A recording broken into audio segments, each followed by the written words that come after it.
আমাদের ছুটি। এত আনন্দ কেন মনে? আরে নির্বাচন সামনে, আর টানা 5 দিন ছুটি পাচ্ছি। ভোটের দিন ভোট দিব আর ঘুমাবো, কি মজা। এত আনন্দের নিয়ে লাভ নেই, তুমি তো সংবাদকর্মী, তোমার ছুটি নাই।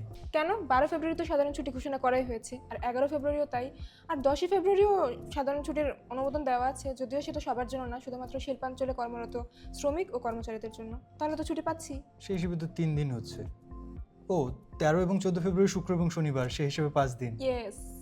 কিন্তু এই ছুটি সবার জন্য না, সবাই পাচ্ছে না। টেলিফোন এবং ইন্টারনেট সেবা, ডাক বিভাগ এবং পরিচ্ছন্নতা কার্যক্রম এবং এসবে কার্যক্রমে যে গাড়ি চলবে সেগুলো এরাও তার বাইরে। তাই নাকি? দেখি তো।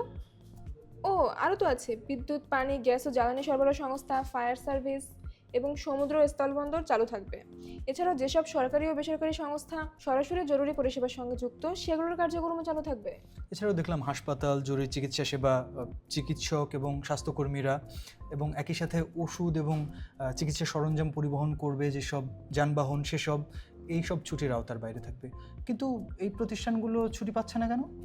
নির্বাচন নির্বিঘ্ন করতে এবং জনগণের জরুরি সেবা নিশ্চিত করতেই এসব প্রতিষ্ঠানকে সাধারণ ছুটির আওতার বাইরে রাখা হয়েছে। এর বাইরে যারা নির্বাচনী কাজের সাথে যুক্ত থাকবে, যেমন প্রিজাইডিং অফিসার, সহকারী প্রিজাইডিং অফিসার, তারা। আর আমরা?